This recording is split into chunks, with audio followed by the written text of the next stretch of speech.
Ashimiye Imana nyine ibihe itwemere kuba hano hantu mumvugire muti amen. Abari inyuma muduzi biganza turamukanye mu izina rya Kristo Yesu. Mana nukuri sifa kwa Mungu nimureke dukunde ntacu. Amen. Reka gatonyi muri uno mwanya ku mazina nitwa Ndayuba Celeste. Sifa kwa Mungu. Imba hano mu gisagara nyene hari kusanga niko ndagenda hirya no hino.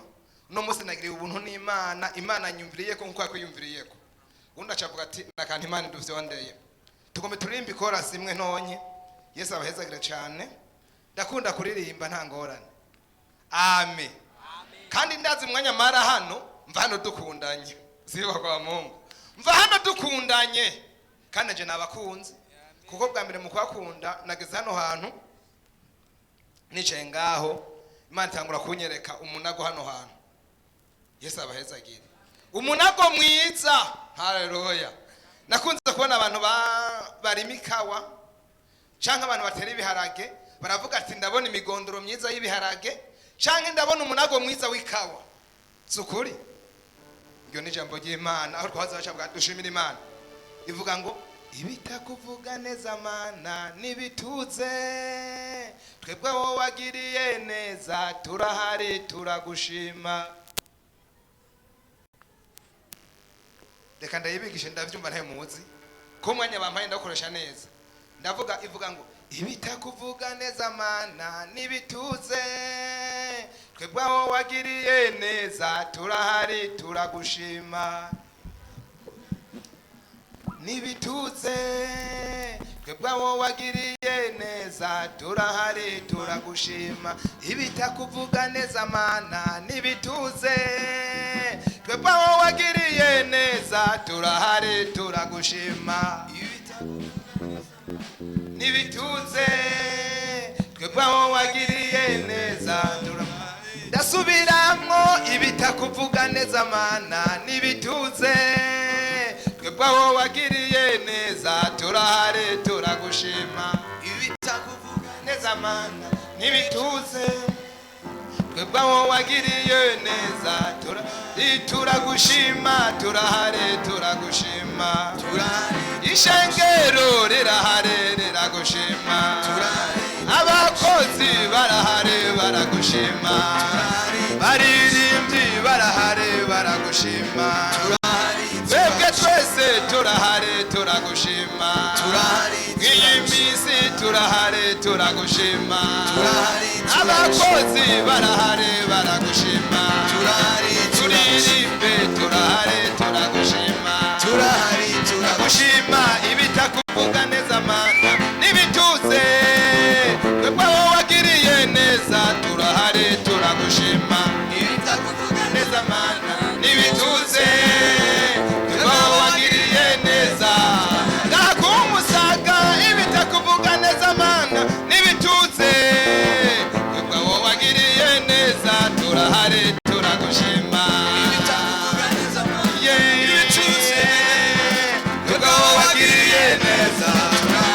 Haleluya twebwe wowe wagiriye neza turahari turagushima.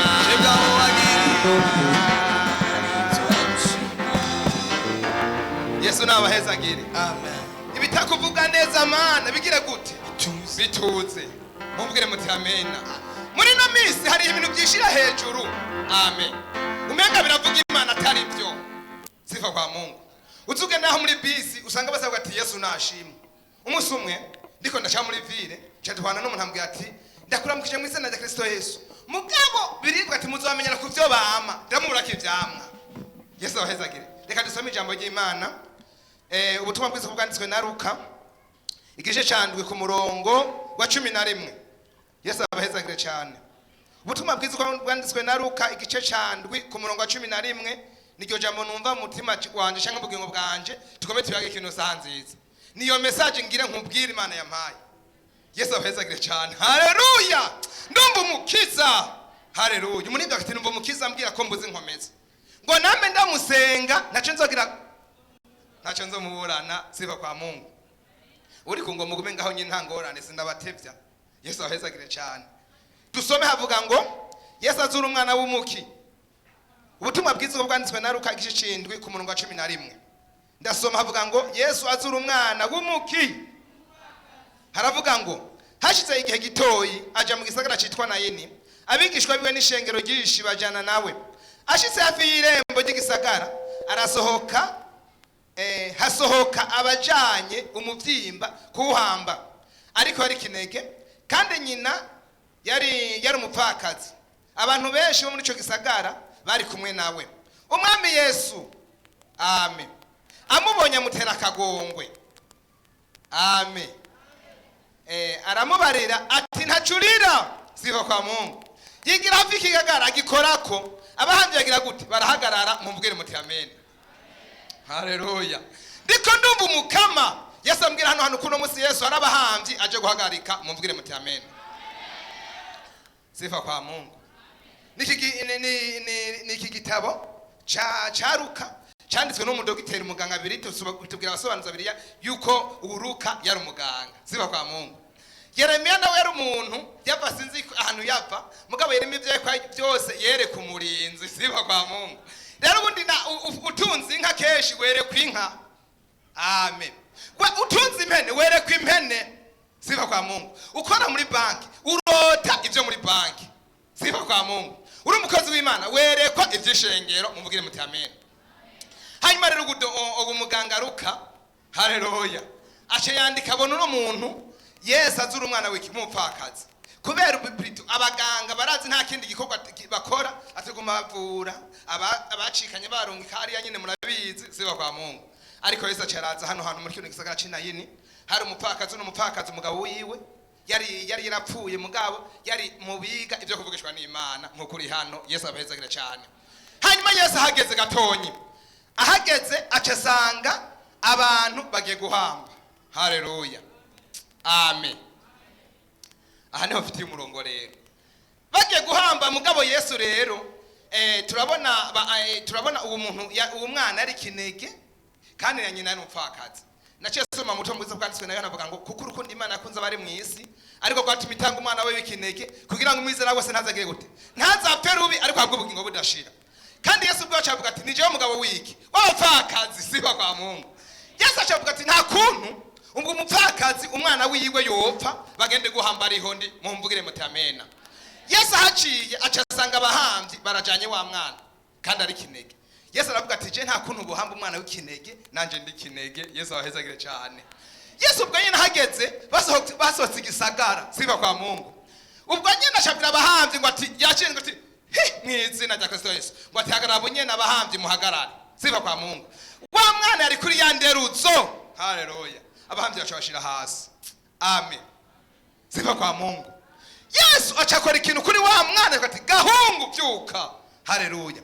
Kandi hajya bagiye guhamba, hari umuntu yibaka bigoranye. Yesu ahezagire cyane. Ujya mudame amahirwe yari ahafise kwa muri kiriya gisagara nuko umugabo wiwe yari kuba hari, mugabo we yarapfa, mugabo acafa ibintu byagenze neza. Haleluya. Acafa ibintu byagenze neza. Mugabo rero uwo mwana amaze kuvuka hagira ikindi gihe arapfa. Mugabo rero bacavuga ati rero uri kura duhonya wa mudamu we, bandanye ugende. Ariko Yesu ndakunda Imana. Yesu abahezagire cyane, amen. Yesu abahezagire cyane. Nta yindi Imana iriho ntayizoboneka, ibiyitirirwa byo ntibizobura, nimuyihebere izina ryayo gusa. Yesu abahezagire cyane. Ari umufurero nawe cyaririmba, umufurero nawe cyaririmba avuga ngo kubitibe babere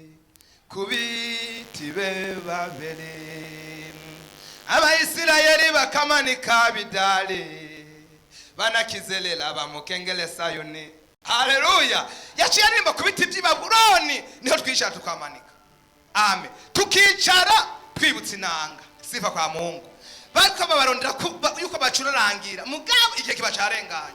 Yesu abahezagire cyane. Ndiko ndumva hano hantu rero, Yesu abahezagire. Ndiko ndumva hano hantu no musi Yesu, amen, arakuzana itangazo. Mumvugire muti amen. Arakuzana itangazo kwaje guhagarika abahamvyi. Sifa kwa Mungu. Kwaje guhagarika abahamvyi. Hano Imana yambwiye hari umuntu anyeretse hano hantu. Sifa kwa Mungu. Nubwo inzira ari imaze imisi idahita. Sifa kwa Mungu. Yesu iyo aca muri irya nzira bakagenda guhamba haciye ntacyo yabamaze, ntacyo yabamaze. Yesu mugorotsi Yesu, amen. Ndiko mbwira umuntu ariko araribwa hano hantu, mugorotsi umuntu ariko araribwa, ndiko numva ko Yesu agira cyane hano hantu aje guhagarika abahambyi umaze iminsi ubona ibintu vyase. Yesu ahezagire cyane, bagira bakwirukane ariko Yesu arahaciye, ziba kwa Mungu. Haleluya. Yesu arahaciye aje guhagarika abahambyi, agati banza muhagarika tonye hanyuma sige nkozi gikorwa, ziva kwa Mungu. Hano kuri no shengero Yesu arahaciye ahagarika abahambyi, mugorotsi Yesu, amen. Numva umukiza ko Yesu ahaciye hano hantu, Kristo Yesu. Ibyasobanye ni Yesu abisobanura, ibyananiranye ni Yesu abishoboye. Sobanye ni Yesu abisobanura, ibyananiranye mana Yesu. Wa mugabo ibyasobanye ni Yesu abisobanura, ibyananiranye ni Yesu abishoboye. Banye ni Yesu abisobanura, ibyananiranye ni Yesu abishoboye. Yesu abahezagire cyane, hari ibintu Yesu azi gusobanura, amen. Ndiko ndumva kwaje guci, amen, no menesi rubetekesi, amen. Yo Yesu Kristo Yesu. Dutera tugana iwabo w'ibihumbi n'ibihumbagiza by'abanesheje, dutera tugana iwabo w'ibihumbi n'ibihumbagiza n'ibihumbagiza by'abanesheje. Yesu ndakumva, n'ibihumbagiza by'abanesheje. Hano hantu hari abantu Imana ije, Yesu abahezagire cyane. Hari abantu Imana ije bari bihebye, bari babaye nk'umwana w'umupfakazi, bari bagiye guhamba. Yesu Mesiya, amen. Kuko umwanya bampaye nawubahirije, haleluya. Mugabo ndiko ndumva hari ahantu hagiye inyuma gatonye, ziva kwa Mungu. Yesu banabahezagire cyane, yo Mesiya. Umva ikindi ndiko nambwira hano hantu rero, Yesu, haleluya. Ubu ndavuga ndagomba kugororoka, amen. Ubu ndavuga ati fanya mapenzi yako e Bwana, fanya mapenzi yako, fanya mapenzi yako e Bwana, fanya mapenzi yako, fanya mapenzi yako e Bwana, fanya mapenzi yako, fanya mapenzi. Yesu Mesiya, Kristo Yesu Mesiya. Yo fanya mapenzi yako, unamanya fanya mapenzi yako, kuri wewe ubaye fanya mapenzi yako, kone buroze fanya mapenzi yako, haleluya fanya mapenzi yako, inosaha fanya mapenzi yako, kano kanya fanya mapenzi yako, si yako, kole buloze bwawe baba, kole buloze bwawe, amen. Ngire umuntu ari muri no shengero, Yesu abahezagire, ngo mbe ndangiza mbwa nivyo mukiza ariko arambwira, nivyo mukama ariko arambwira amazi iminsi, haleluya. Umve yo Yesu Kristo Yesu, amazi iminsi aguma kubitwa n'umugabo wiwe, uwo ndamutangarije, amen. Amazi iminsi akubitwa n'umushinga ntayo wiwe, mwakurikiranye. Yesu abahezagire cyane. Mugabo Yesu araje guhagarika ivyo bintu maze iminsi biri mu rugo rwawe, amen. Yesu abahezagire, haleluya. Yesu Mesiya Kristo Yesu, amen. Unacha kuti Yesu ntutebe, amen. Yesu umbe unahoza kuvuga ati ugende uvuga ati Yesu ngo ati ntutebe iwanje, haleluya. Yesu ntutebe, nayo majambo y'Imana abemeze mwese. Yesu nabahezagire cyane, ngo ati Yesu ntugire gute, Yesu ntugire gute. Kuri no mwana w'umupfakazi Yesu ntiyatevye, mwahurikiranye. Kwa Lazaro wamenga yatevye, haleluya. Kwa Lazaro wamenga yatevye, nibyo Yesu ni mu kigihe kimwe agibetaniya bacagomba kumuta mu manga, aca baca mwarigira. hacagira ikindi gihe Lazaro nawe agira gute aragwara. Uravuga ati Lazaro, Yesu nyihuta ino rero. Marita na Maria ati Yesu yihuta ino. Lazaro musaza wacu agize gute? Aragwaye. Hari gihe Yesu aragenda kwa Lazaro bakamuha kandi biti mbwega muca mu byumva aho hiyo muciri tekiniko bakunda kuvuga akagira akantu siba kwa Mungu. Amen. Hari abaririmbyi muri no minsi niko nkurikirana ikiganiro ku radio. Abaririmbyi bari batatu. Hari witwa Satubi mwankurikiranye. Ntimumuzi none ntimuramumva basi. Hari Satubi nundi bitaroriro mwavyumvise. Nubundi bitafizo. Sinje kubatwenza. Hama acavuga ati nariko numva abamenyesha makuru bariko baza ati none muri abaririmbyi bose umuririmbyi yohoza umwana ninde? Haleluya. Nkuko nawe bakaza ati none muri Satubi na Fizo na Loliro guhoza umwana ninde? Bashaka tangura bavuga ati nimiburiburi Loliro yabahereye kuri Fizo yogerageza. Bashaka tubwira ati bamuvuga ati tubwire indirimbo mwankurikiranye ya Fizo. Bacavuga ati ibya Fizo byose ni konzi ya Kiko. Haleluya. Ni konzi ya Kiko gusa nta kindi. Yesu atabare cyane. Baca bagenda kwa Satubi.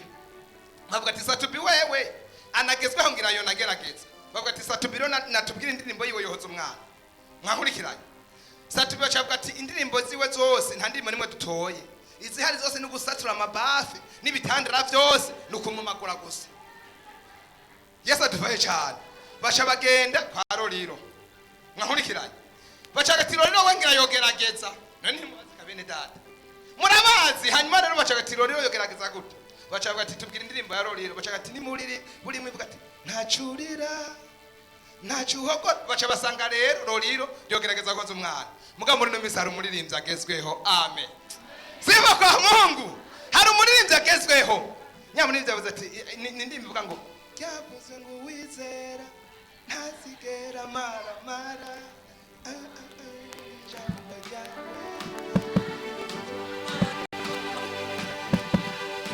wizera ntazigera mara konize ijambo ryawe nanjye sinzamara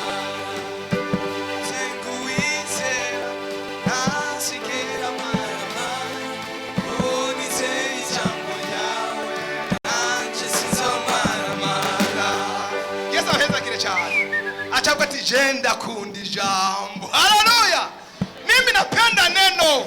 Sifa kwa Mungu. Wewe kumyirimbira gusa jenda kundi jambo. Haleluya. Ndakuyevuga ndakundi jambo. Muri no dukundi jambo rero. Sifa kwa Mungu. Biriti bwati uwo jambo yamyeho. Amen. Dukundi jambo. Yesu ahezagire cyane.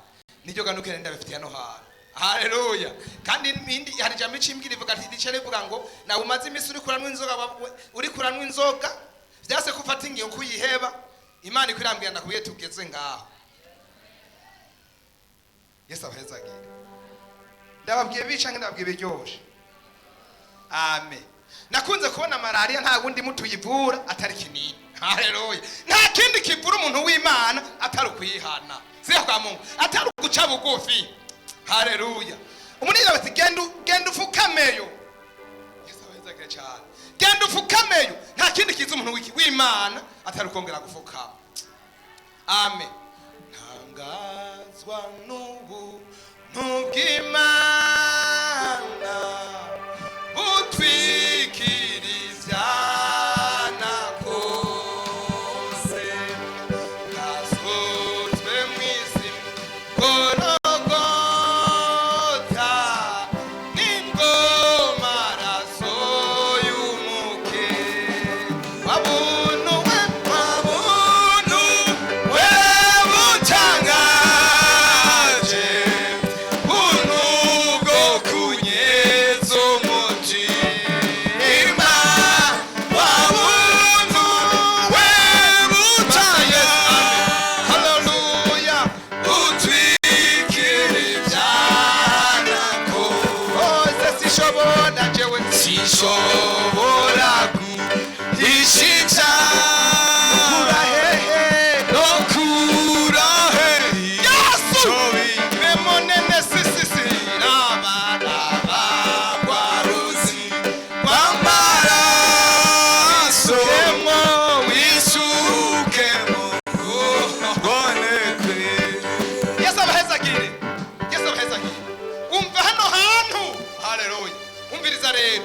imana ize kuguha abantu bazima, ije kuguha abantu bazima mu byumva kumwe.